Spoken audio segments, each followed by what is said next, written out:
Hey there everybody, it's Mike DiLisio with another solo mode review. Today I'm going to be taking a look at the solo mode for Dive from designers Anthony Perrone and Romain Caterjan and publisher Sit Down. In Dive you are playing divers, trying to descend ever deeper into the waters in order to recover the sacred stone. Let's head over to the table, I'll show you how the solo game is set up, then we'll come back here and I'll give you my final thoughts.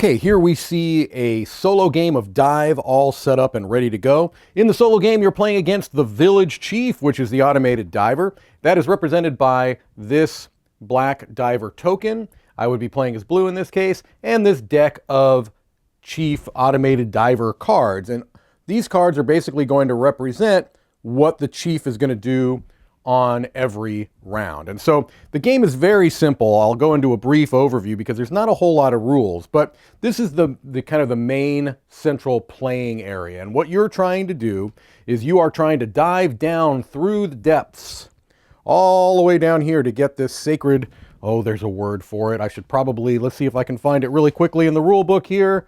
You're trying to get the sacred stone. Yes, the sacred stone, which is right there. So you're trying to get down to 23 first. It's a bit of a race. And you do that by diving ever deeper through the waters. And this is representing going through the waters. And it is made up of these translucent tiles, okay? And so there are certain features that you are looking for. Now, some of them actually have a hole in them. I don't know how well we can make that out. You can kind of see the hole in it there. But the main thing we're looking for are the sharks, okay, which you can kind of see there. Those turtles, you have two different kinds of turtles, green turtles and red turtles. Okay, there's another shark there too.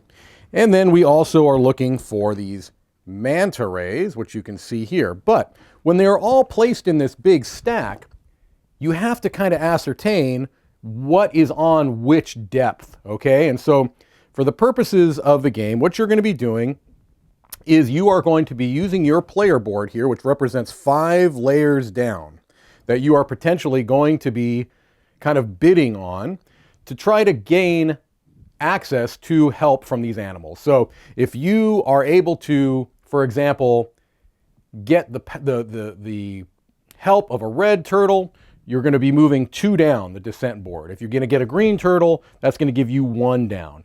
If you are able to get a hold of a manta ray, what it's going to do is let you catch up to the person in front of you, which in the solo game is, if you're not in the lead, you'll just go up to wherever the diver is, unless they are past number 15 here, because once they get into the deep waters, let's say I was here and I caught a manta ray, the furthest I can go would be 15.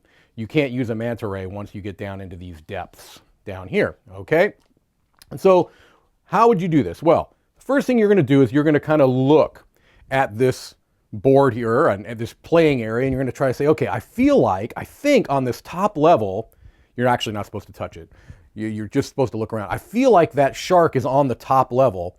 What I'm trying to figure out is that red turtle also on the top level? So let's say I feel pretty comfortable that the top level is a shark and a red turtle. So I have these discs here, 1, 2, 3, 4, 5, and they're double-sided. One side does not have a shark, one side does. So if I think that there's a shark on this top side, I'm going to put this here. Now, I could put any number of these tokens. I can put them all on that first level if I want to, but I don't want to.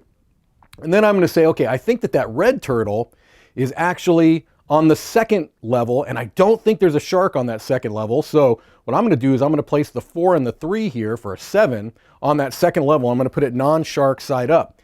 Now for the other ones, it's hard to tell. I don't know. I feel like that shark that I can kind of make out there is maybe on the 4th level. So what I'll do is I'll put the 2 non-shark side on level 3 and 1 shark level side on level 4. Okay, so I've kind of programmed what I'm going to be trying to do for this round. Now, these cards are made up of values on the different depths. The numbers for the automated diver are always going to be the same, but they're going to be in different orders. So there'll always be 2, 3, 4, and 6, but we don't know what order they're going to be in. So once I've done this, I would flip over the diver's card and I would look at it. Okay, so in this case, I see that they've put a 3 on the first level, a 6 on the second level, a 4 on the third, and a 2 on the fourth, nothing on the fifth. The numbers are going to matter because you are going to be basically bidding to try to gain access to that tile. So first thing I do is look at this top tile. Hey, I was right. There is a shark on this top tile. So this 5 is going to be good because I showed a shark. I just slide that over. Now, had there been a turtle on here, I would have won access to the points because I had a 5 and the automated diver had a 3. So that's where those numbers come in. So that was level 1. Level 2, I bid 7 here and I said no shark. So I look at this next one. Look at that. No shark, red turtle. I bid 7, they bid 6. So I actually move up 2. Okay? And that level is safe because I was correct on the shark, no shark. Now, this one I said was no shark and I only bid 2. They bid 4. So no shark, green turtle, they bid 4, I bid 2, so they actually move up 1. But I am safe there. Next one I said was a shark. I was correct there, but there was nothing to win as far as turtles, so that is correct. Had there been a turtle, they would have gotten access to that. So now at this point, we've both only kind of bet up to the 4th level. And so what I would do is I would get an extra point for every level down that I got correct. So I get 4 more points. 1, 2, 3, 4. They are always going to be correct. They never have to, the automated diver never has to account for sharks. So they would move 4. 1, 2, 3, 4. And you're going to continue in this way. The only reason, or the only thing that kind of changes is if you see these numbers in yellow. Once the automated diver gets into the deep, you don't evaluate the yellow numbers, okay? So in this case, you would only be evaluating the top 2. And you would just continue to do this until someone reaches that 23 or goes beyond and determine who the winner is at that point. That's it. It's a simple game with a pretty novel central mechanic. Why don't we head back over and I'll give you my final thoughts.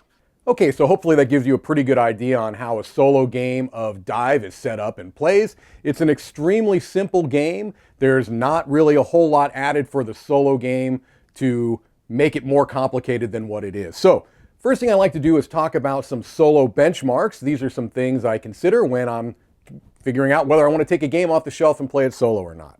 The first thing I like to talk about is win-loss conditions. Is this a beat your high score variant or is it a automated opponent? And in the case of Dive, you are playing against an automated diver. And I'm going to talk a little bit more when I get into the overall solo experience as to what that AI diver feels like. But I think essentially this game, it's a weird one. It's a weird one as a solo game because you do have an opponent. You absolutely have an opponent that you are kind of battling with, but in some ways it doesn't really feel like it. I'm going to table that thought and come back to it when I get to the overall solo experience. Setup and teardown is another thing that I like to talk about, and in the case of Dive, it's a breeze. It is very quick to set up and tear down.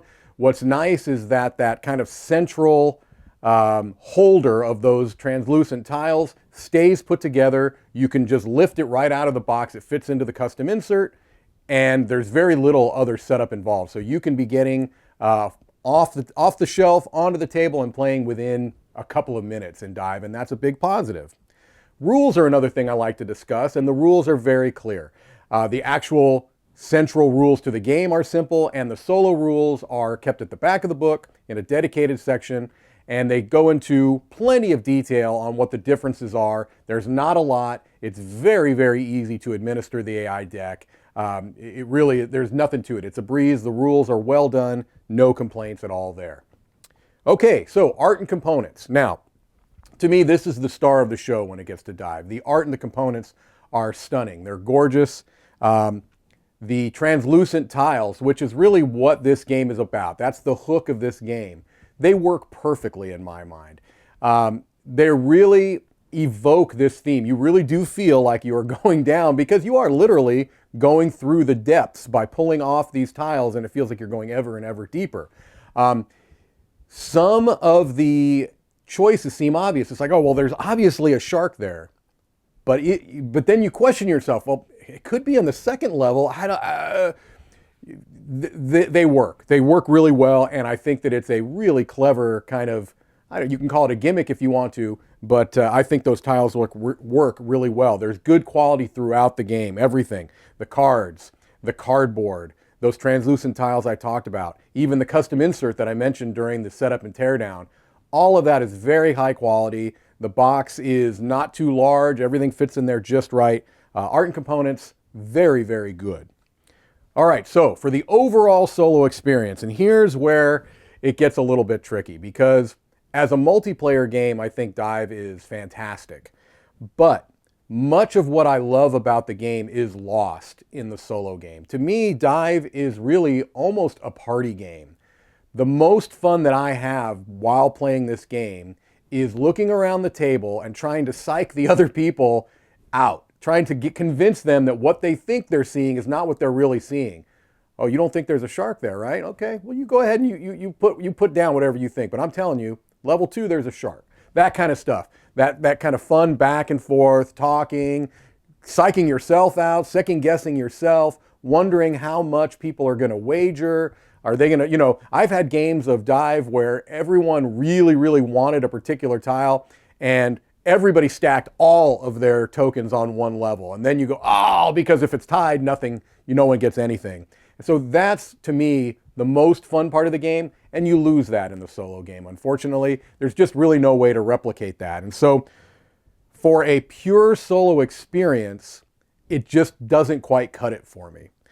The other issue was something that I was talking about at the very beginning, and that's this AI diver. Now, I think it's great that they have an opponent that you're going against. I mean, it's always, depending on the game, I prefer that. And this is the type of game, it's not really a puzzle game. Puzzle games, I feel like it's great to have a high score variant, no issue there. But this isn't a puzzle game. You kind of needed something you were going against. But the problem is that the automated diver, to me, is almost a red herring. It feels like it's essentially a timer, okay? Because while I haven't mathed this out and gone through it, I have a sense that no matter what, there's going to be a particular number of turns that you have as the player to get down to that level. I think it's 35 to get to that sacred stone. I don't think that there's going to be a huge amount of variance from one game to the next as long as taking the time to get down there for the AI diver. So I guess what I'm saying is this really an automated opponent, or is it a kind of a hidden timer mechanism? Which isn't bad either. If you just made it a timer, it would have been fine. But it's not exactly that, because they are bidding, and so they are going to be winning some of those turtles. They are going to be winning the manta rays. So it doesn't quite feel exactly like an opponent traditionally does in a solo game. So there's not enough here overall to keep it coming back as a solo experience. Now, I need to make that really clear. This is a solo review. And so I'm presenting this in a sense of, would I recommend this as a purely solo game? And the answer is just no. Short answer is no. It's not bad as a solo game, but there's just not enough there for this to be a solo-only purchase. If you think that you're going to play this game with other players and want the option to play it solo from time to time, then that's fine. That's a totally different story. But this review is specifically a solo-only purchase. Do I recommend it as a solo-only purchase? And I've got to say no. It's great as a multiplayer game. It's so-so as a solo game. And as such, I'm going to be giving this a 6 out of 10. It's not far off of a recommendation because I really like what it does. I feel like it is very unique. There are not a lot of other games like this, but for a purely solo experience, I can't quite give it that recommendation. All right, well, that's it for me. I'm Mike DiLisio, signing off from Dice Tower headquarters.